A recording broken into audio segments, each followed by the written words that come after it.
골로새서 3장 5절 말씀입니다. 그러므로 땅에 있는 지체를 죽이라. 곧 음란과 부정과 사욕과 악한 정욕과 탐심이. 탐심은 우상 숭배니라 했습니다. 성경은 탐심, 즉 욕심을 우상 숭배라고 말씀하고 있습니다. 그래서 지나친 욕심, 즉 탐욕을 우리 하나님께서 가장 싫어하시는 것입니다.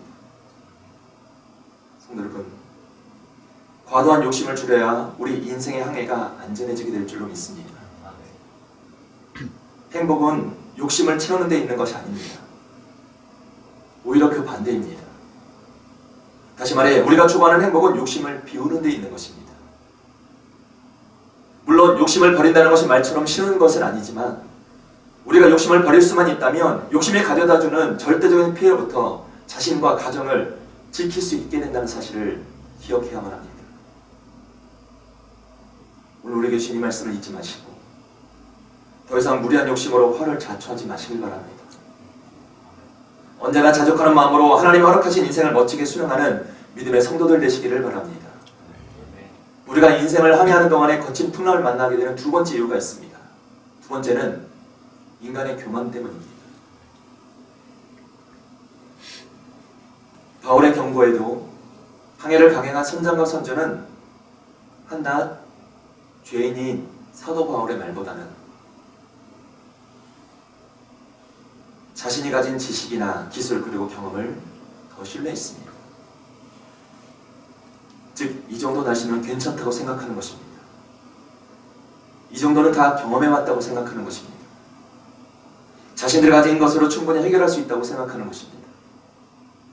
게다가 미항이라는 항구에 닿았지만 미항은 좁으니까 베닉스에 가서 겨울을 더 멋지게 보내자는 생각이 가득했습니다. 거기서 쾌락도 맛보고 돈도 벌고 제대로 쉬자는 생각이 가득했던 것입니다. 성도 여러분, 사람이 스스로를 과신하는 이와 같은 생각이 무엇입니까? 바로 교만입니다. 성경은 교만한 사람들을 꼬집듯이 경고해 주신 말씀들이 있습니다. 야고보서 4장 13절 14절 말씀입니다. 들으라, 너희 중에 말하기를 오늘이나 내일이나 우리가 어떤 도시에 가서 거기서 1년을 머무면 장사하여 이익을 보리라 하는 자들아, 내일 일을 너희가 알지 못하는도다. 너희 생명이 무엇이냐? 너희는 잠깐 보이다가 없어지는 안개니라 했습니다. 그렇습니다. 우리는 내일 일을 알 수가 없습니다. 아니, 오늘 1시간 이후에 벌어질 일도 알 수가 없습니다. 그래서 우리는 하나님 앞에 더욱더 겸손해야 되는데 사람들은 점점 더 교만해지고 거만해져만 갑니다. 잊지 마시길 바랍니다. 성경은 우리에게 분명히 경고하고 있습니다. 잠언서 16장 18절 말씀입니다. 교만은 패망의 선봉이요 거만한 마음은 넘어짐의 앞잡이니라 했습니다. 역사상 최대 해난사고로 기록된 타이타닉호의 침몰사고가 우리에게 주고 있는 교훈이 있습니다. 이 배는 당시 초호화 여객선으로 영국을 출발해서 뉴욕으로 항해하던 중이었습니다. 그런데 안타깝게도 출발한 지 5일째 되던 1912년 4월 15일 거대한 빙하와 충돌하면서 그만 배가 침몰하게 되었습니다. 배가 침몰한 원인이 여러 가지가 있었지만 그 중에서 가장 큰 원인은 바로 선장의 교만 때문이었습니다. 당시 최고 연봉을 받았던 에드워드 스미스 선장은 배를 멋지게 달려서 뉴욕항에서 환호를 받고 수많은 인파에 환호를 받고 싶은 생각이 가득했습니다. 그래서 출발 전에 빙하가 떠내려온다는 경고를 들었지만 이를 무시하고 시속 22노트가 넘는 고속으로 항해하기 시작합니다. 그러다 결국 빙하와 충돌해서 승객 2200명 중에 1500명이 사망하는 초대형 사고를 내고 말았습니다. 사랑하는 성도 여러분, 이 사건이 오늘 우리에게 교훈하고 있는 것이 무엇이겠습니까? 인간의 지식, 경험, 기술 같은 것이 필요 없는 것은 아니겠지만 우리는 그 한계를 알아야 한다는 것입니다. 즉, 아무리 인간의 지식과 학문, 기술이 발달한다 할지라도 인간은 단지 피조물일 뿐입니다. 그러므로 오늘 우리는 절대 주권자가 되시는 하나님 앞에서 항상 겸손해야만 합니다. 성경은 말씀합니다. 잠언서 29장 23절 말씀이 사람이 교만하면 낮아지게 되겠고 마음이 겸손하면 명예를 얻으리라 하셨습니다. 오늘날 힘을 강조하는 세상에서 겸손이라는 말이 구시대적인 유물처럼 들리겠지만 우리 신앙인에게 있어서 이 겸손은 참으로 중요한 덕목 중의 하나임을 분명히 기억해야만 합니다. 성도들은 혹시 인생의 항해 가운데 예상치 못한 거친 풍랑을 만나고 계십니까? 그렇다면 우리는 이런 위험을 더 이상 자초하지 않도록 무리한 욕심을 버려야만 합니다. 더 이상 교만하지 않아야만 합니다. 하나님은 교만한 자를 반드시 물리치십니다. 그리고 겸손한 자에게 더 큰 은혜를 주십니다. 성경을 보시길 바랍니다. 야고보서 4장 6절에 말씀하셨습니다. 하나님이 교만한 자를 물리치시고 겸손한 자에게 은혜를 주신다 하였느니라 했습니다. 오늘 우리 주신 이 말씀을 통해 오늘 우리 모두 인생 거친 풍랑을 만나지 않도록 무리한 욕심을 버리시길 바랍니다. 교만한 마음도 버리시길 바랍니다.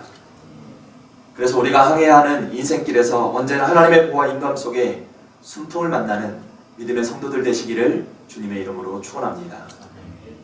두 번째로 우리가 만나는 인생의 거친 풍랑 앞에서 기억해야 될 것은 이제 우리를 구원해 주신 하나님의 말씀을 온전히 신뢰해야 한다는 것입니다.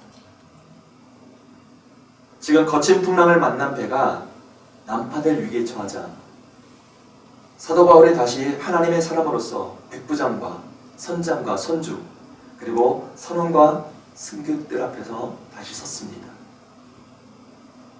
그리고 바울은 풍랑을 만나 두렵고 떨고 있는 사람들에게 당당하게 말합니다. 21절 보시길 바랍니다.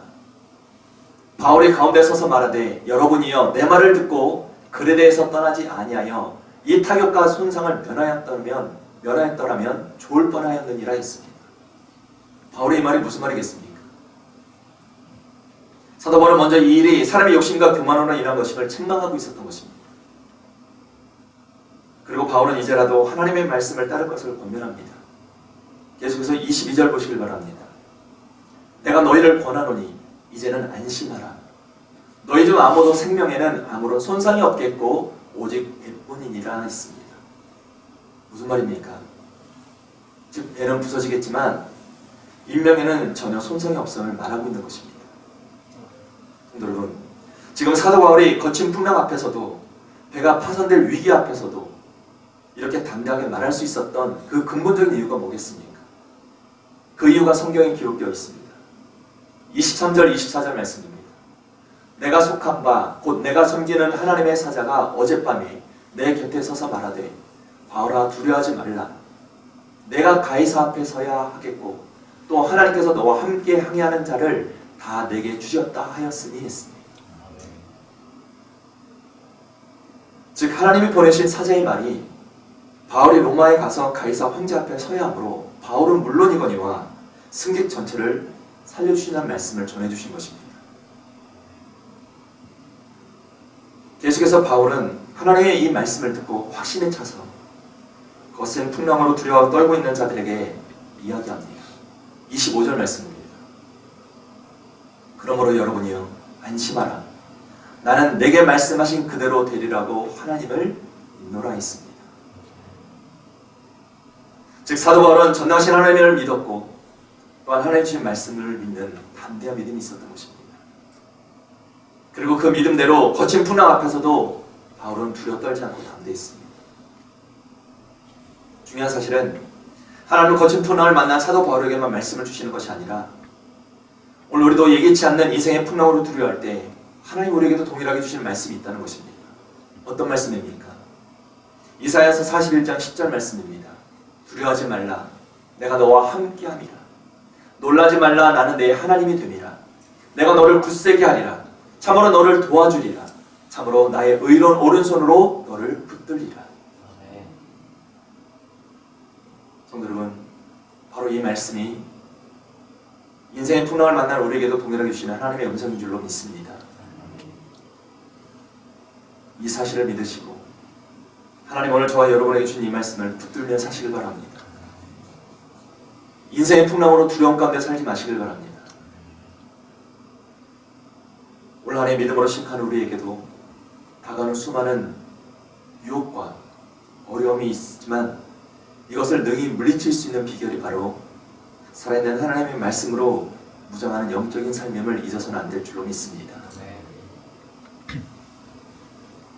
지금도 악한 사단 마귀는 삼킬 자를 찾아 끊임없이 우리를 공격해오고 있습니다. 심지어 마귀는 예수님도 시험의 대상으로 삼았습니다. 성경을 보시면 예수님께서 마귀에게 시험을 당하시는 장면이 나옵니다. 마태복음 4장 1절에 이런 말씀이 나옵니다. 그때 예수께서 성령에게 이끌리어 마귀에게 시험을 받으러 광야로 가사 했습니다. 이때 예수님께서 이 마귀의 시험을 어떻게 대적하십니까?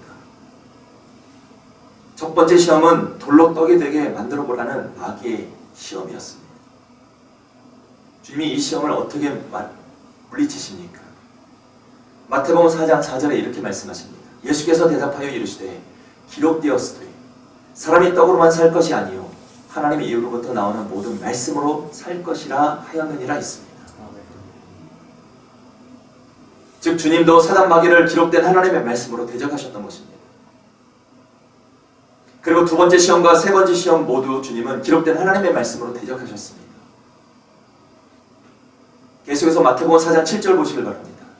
예수께서 이르시되 또 기록되었으되 주 너희 하나님을 시험하지 말라 하셨고, 마태복음 4장 10절 말씀에도 보시면 사단아 물러가라 기록되었으되 주 너희 하나님께 경배하고 다만 그를 섬기리라 하셨습니다.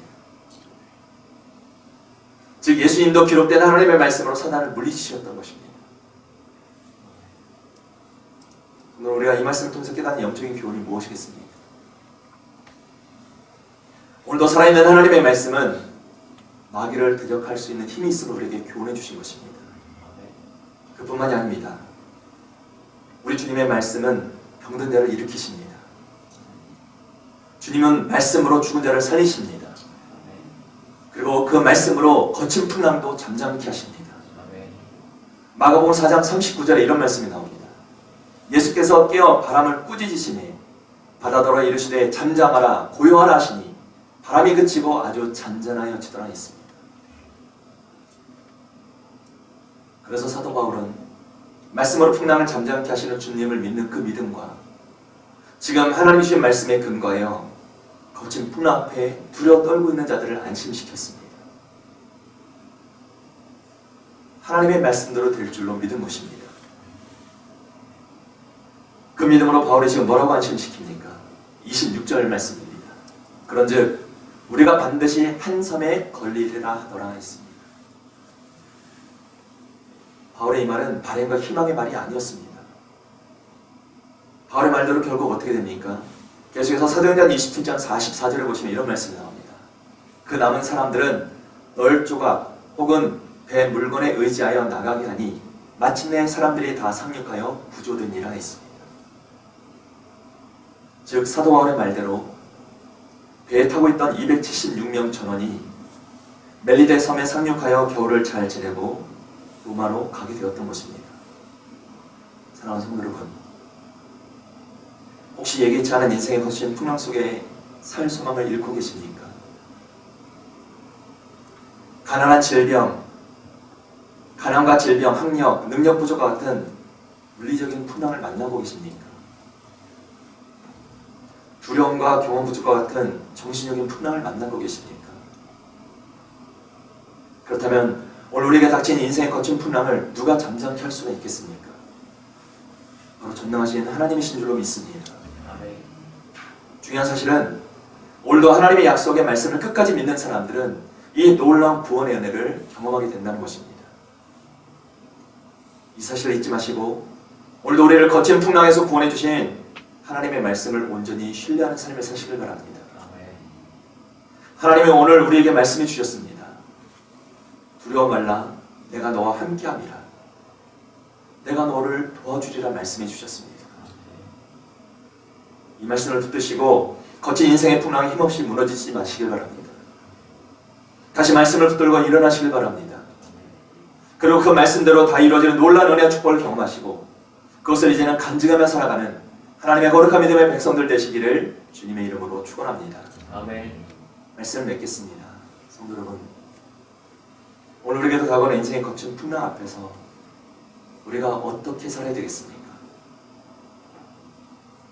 거친 풍랑을 만나지 않도록 우리 안에 있는 탐욕의 마음들을 버려야만 합니다. 교만한 마음을 버려야만 합니다. 그리고 오늘도 우리에게 들려주신 하나님의 말씀을 붙들고 사는 우리가 되어야 할 줄로 믿습니다. 잊지 마시길 바랍니다. 오늘도 하나님의 도움을 받는 자는 사방으로 우겨쌈을 당한다 할지라도 쌓이지 않습니다. 예수 그리스도를 내 안에 모시고 살아가는 사람들은 때로는 답답한 일을 만난다 할지라도 낙심하지 않게 될 줄로 믿습니다. 아멘. 새롭게 시작하는 이번 한 주간 다시 하나님의 말씀으로 무장하셔서 굳건한 믿음으로 승리하며 살아가는 복된 믿음의 성도들이 다 되시기를 주님의 이름으로 축원합니다. 아멘. 기도하겠습니다. 사랑의 하나님, 때로는 우리 앞에도 다가오는 인생의 거대한 풍랑 앞에 우리가 두려워하고 낙심할 때가 있음을 고백합니다. 그 풍랑의 원인이 어디서부터 시작되는 것인지를 분명히 깨닫게 하여 주시고 우리를 구원하여 주시는 하나님의 말씀을 붙들게 하여 주셔서 믿음으로 승리하는 삶을 살아가는 하나님의 거룩한 믿음의 백성들 되게 하여 주시옵소서.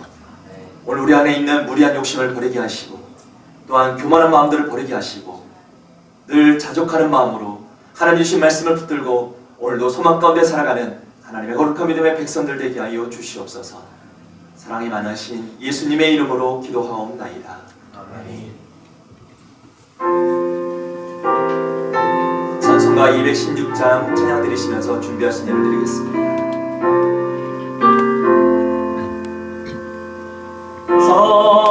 성자의 귀한 몸 날 위하여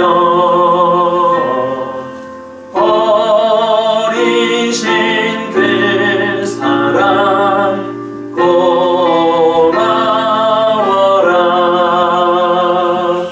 내 머리 숙여서 주님께 비는 말 나무로 주님께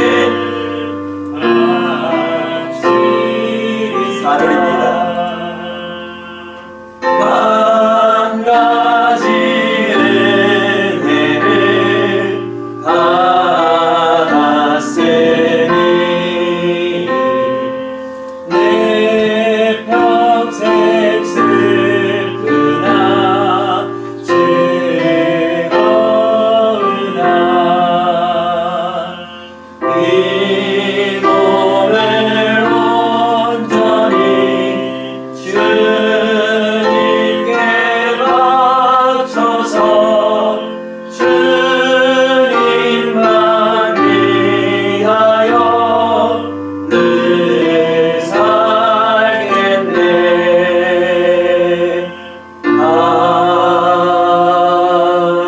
아멘. 사랑의 하나님, 오늘도 우리에게 허락하여 주신 하나님의 은혜를 묵상하며 감사의 마음을 담아 귀한 예물들을 드리게 하시니 감사드립니다. 특별히 마음을 다하여 드려지는 예물 위에 성령으로 기름 부어주셔서 이 땅을 사랑하는 믿음의 성도들의 삶 가운데 물질로 어려운 일을 당하는 일이 없게 하여 주시고 심겨진 종류대로 풍성한 열매를 거두는 하나님의 드려지는 귀한 예물들을 되게 허락하여 주시옵소서. 마음을 다하여 드려지는 자원한 예물을 하나님께서 기뻐 받아주실 줄로 믿사오며 사랑이 많으신 예수님의 이름으로 기도하옵나이다. 아멘. 오늘 우리에게 주신 말씀 기억하시면서 믿음이 없이는 함께 찬양하시고 축도로 예배 마치겠습니다.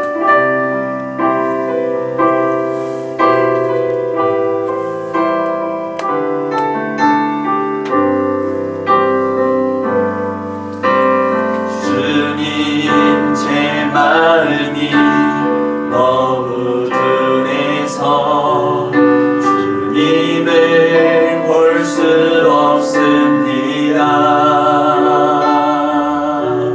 이 땅에 속하여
예수 그리스도의 놀라우신 은혜와 독생자 아들을 아낌없이 내어주신 우리 하나님 아버지의 무한하신 사랑과 성령님의 감화 감동 역사 내주하심이 오늘 우리에게도 다가오는 인생의 거친 풍랑으로 두려워 떨지 않게 하여 주시고 하나님을 믿는 담대한 믿음과 말씀으로 인생의 거친 풍랑을 잘 극복하고 약속하신 소망의 항구로 나가기를 간절히 소원하는 하나님의 자녀들 머리머리 위에와 그리고 믿음의 가정들 위에 이제로부터 영원토록 함께 하시기를 간절히 축원하옵나이다.